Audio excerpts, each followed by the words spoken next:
नमस्कार दोस्तों, आप सब कैसे हैं। उम्मीद करता हूँ आप अच्छे होंगे, स्वस्थ होंगे और सुरक्षित होंगे। इन दिनों काफ़ी व्यस्तता रही, तबीयत भी थोड़ी नासाज रही, लेकिन आज नवरात्र है। नवरात्र का प्रथम दिन है। आप सभी लोगों को इस चैनल के माध्यम से नवरात्र की ढेर सारी शुभकामनाएं, ढेर सारी बधाई।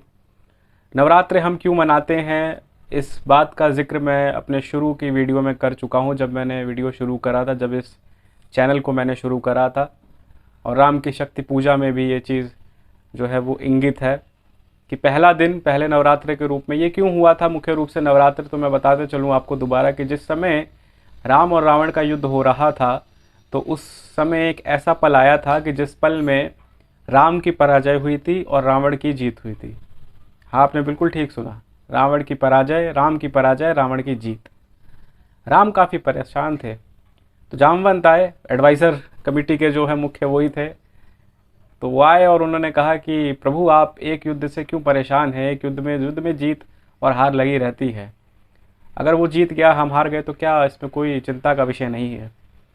तो राम बोले कि मैं इस बात को लेकर चिंतित नहीं हूँ कि वो जीत गया और हम हार गए। मैं इस बात को लेकर चिंतित हूँ कि जिस समय रावण मेरे से लड़ रहा था, मैंने ये जो है वो देखा कि उसके संग वो अकेला नहीं लड़ रहा था, उसके संग शक्ति लड़ रही थी। अब रावण के संग मैं लड़ सकता हूँ, लेकिन शक्ति के संग मैं कतई नहीं लड़ सकता।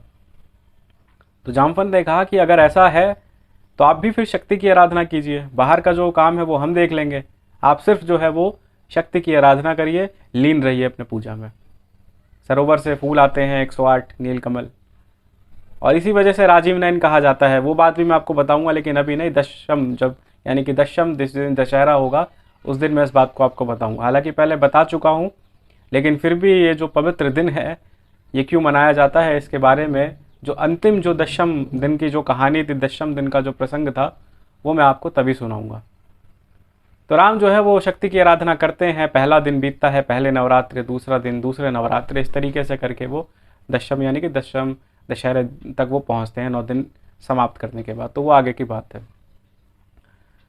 रही बात नवरात्र यानी कि 9 दिन, पवित्र दिन, और पहला जो दिन है माँ दुर्गा के 9 रूपों का जो पहला रूप है, जो पहला दिन है आज पहले नवरात्र के रूप में, वो है माँ शैलपुत्री की आराधना।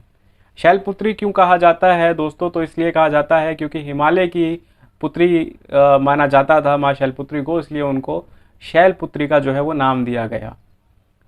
और पहले नवरात्रि की ये विशेषता है, हर दिन की अपनी विशेषता है। पहले दिन की ये विशेषता है कि अच्छा स्वास्थ्य, मान सम्मान और जो आपकी मनोकामना है वो पूरी होती है अगर आप साफ दिल से, अच्छे दिल से अगर आप आराधना करें, उपवास करके आराधना करें ईश्वर की, माँ की, तो आपको अच्छे जो है वो उसका जो है परिणाम मिलेगा, आपकी मनोकामना पूरी होगी।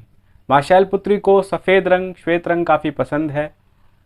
सफ़ेद घी से बनी चीज़ें, दूध से बनी चीज़ें माँ को भोग में प्रसाद के रूप में आप लगाएं, माँ को काफ़ी अति प्रिय है। और आप सभी लोगों को फिर से एक बारी मैं नवरात्र की बधाई देना चाहता हूँ। और 9 दिन आप लोग आराधना करें, पूजा में व्यस्त रहें। दशम दिन यानी कि दशहरे वाले दिन जो है मैं बताऊंगा कि उस दिन क्या हुआ था। तो आज की वीडियो में सिर्फ इतना ही।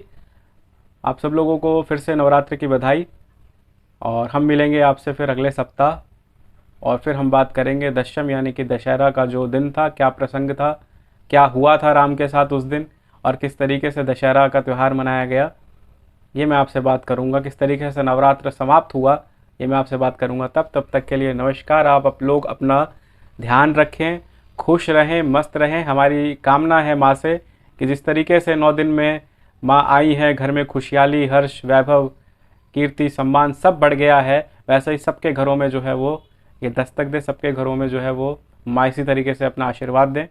और हम मिलते हैं आपसे अगले सप्ताह। तब तक आप सब लोग अपना विशेष रूप से ध्यान रखिए।